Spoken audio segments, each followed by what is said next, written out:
Hello बच्चों, let's read the question. The sum of the series 1 plus 2/3 plus 1/3 square plus 2/3 cube plus 1/3 plus 2/3 plus 1/3 plus 2/3 equal to up to infinite terms is equal to. बच्चे यहाँ पे हमें sum of the infinite series है ना, ये जो series given है इस सीरीज का सम हमें फाइंड करना है ना, इनफाइनाइट टर्म्स तक का।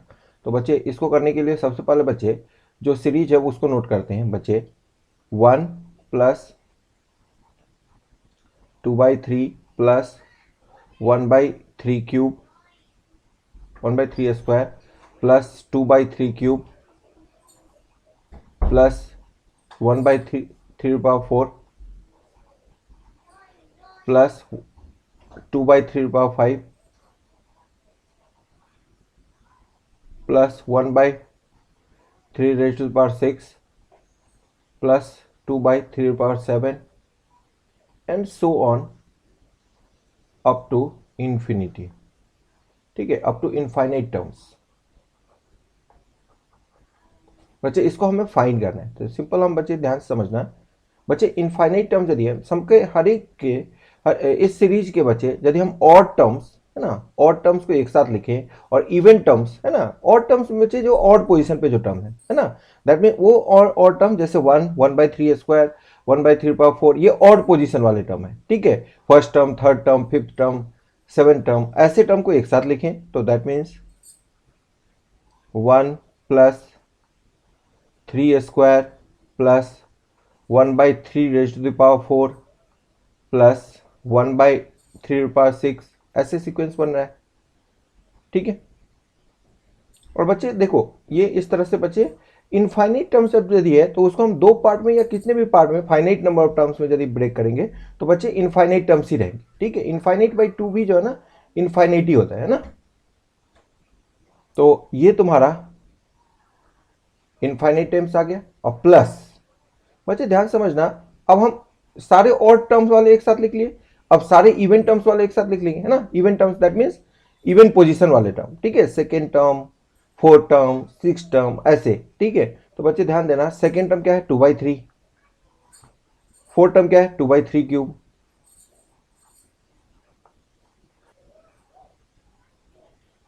2/3 प्लस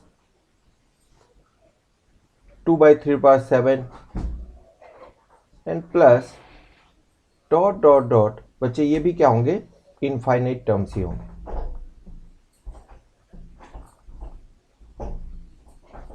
ठीक है बच्चे, हमने सारे ऑड टर्म्स को एक साथ लिख लिया, सारे इवन टर्म्स को एक साथ लिख लिया, तो ऐसा तो कर ही सकते हैं। एडिशन जो कम्यूटेटिव होता है, कहीं भी कोई भी टर्म बस लिखना चाहिए है ना। सारे टर्म हमने लिख तो लिया ही। ठीक है बच्चे, सारे टर्म को हमने ऐड तो कर ही लिया, बस हमने ऑर्डर चेंज कर दिया। ठीक है, तो एडिशन जो ऑर्डर चेंज कर ही सकते हैं।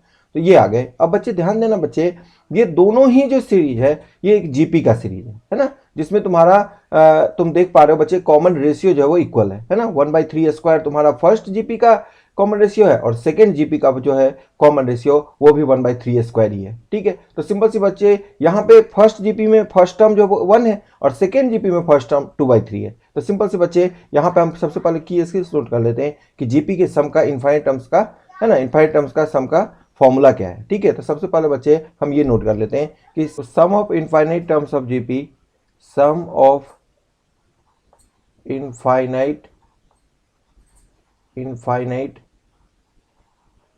टर्म्स ऑफ जीपी, जीपी में यदि कोई सीरीज है तो उसके इनफाइनाइट टर्म का जो सम होगा उसका फॉर्मूला बच्चे वो होता है S infinite. S infinite means बच्चे इनफाइनाइट टर्म ऑफ जीपी का जो सम है वो बच्चे क्या होता है ए बाय 1 माइनस आर, जहां ए क्या होता है बच्चे फर्स्ट टर्म और आर क्या होता है कॉमन रेशियो। ठीक है, तो ये मेंशन कर लेते हैं वेयर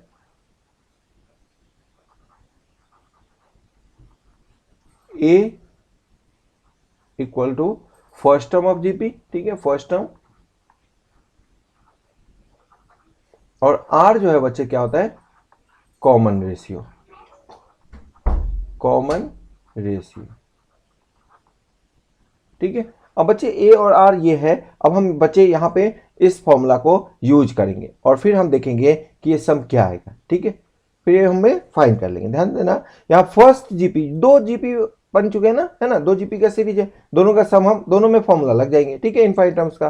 ठीक है, तो इनफाइनाइट टर्म्स का सम का फॉर्मूला फर्स्ट जीपी का क्या आ जाएगा बच्चे, फर्स्ट टर्म में ए क्या है, फर्स्ट जीपी में ए क्या है 1, और कॉमन रेशियो क्या है 1/3²। ये तो सिंपल समझ में आ रहा है ना, कॉमन रेशियो 1/3² है ना, second term divide by first term यदि करोगे तो 1/3² आ रहा है। तो बच्चे सिंपल इसमें अब हम फॉर्मूला अप्लाई करेंगे, ध्यान समझना, फॉर्मूला अप्लाई करके हम सम फाइंड कर लेंगे। तो सम किसके इक्वल आ गया बच्चे, ये इक्वल आ जाएंगे a/1 - r। ए है तुम्हारा फर्स्ट जीपी के लिए 1, और 1 - r, r है बच्चे 1/3²।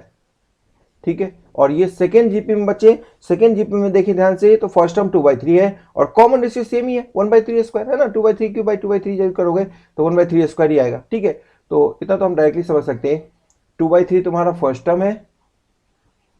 ठीक है, और कॉमन रेशियो जो है तुम्हारा 1/3² है, तो 1 - 1/3²।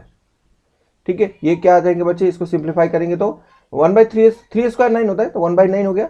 एलसीएम लेने के बाद बच्चे ये 8/9 हो जाएंगे। ठीक है, 1/8/9, ठीक है, ऐसे आ जाएगा। और प्लस ये आ जाएगा बच्चे 2/3, यहाँ पे तुम्हारा 9 - 1 8/9 हो जाएंगे, है ना, यहाँ पे तुम्हारा 2/3/8/9। ठीक है, ऐसे। यहाँ पे बच्चे ध्यान देना, यहाँ पे तुम्हारा जो डिवाइड है ना 1/8/9, 8/9 रेसिप्रोकल हो जाएगा ना, मल्टीप्लाई में ले जाएंगे तो ये हो जाएगा 1 × 9/8, और ये हो जाएगा बच्चे 2/3 × 9/8। ठीक है, तो बेसिकली तुम ध्यान समझो, 3 3 जा 9, है ना, 2 3 जा 6, 8 एलसीएम हो गया। ठीक है, 8 एलसीएम हो गया, और 9 + 6। ठीक है, 9 + 6/8, तो ये तुम्हारा किसके इक्वल आ गया, 15/8 के इक्वल आ गया। ठीक है, तो 15/8 तुम्हारा सम हो गया ना, यही हमारा आंसर होगा। तो अब ऑप्शन देख लेते हैं। तो ऑप्शन यदि हम देखें बच्चे, तो ये ऑप्शन ए करेक्ट आ गया। ठीक है, ऑप्शन ए करेक्ट आ गया, इसको हम हाईलाइट भी कर लेते हैं।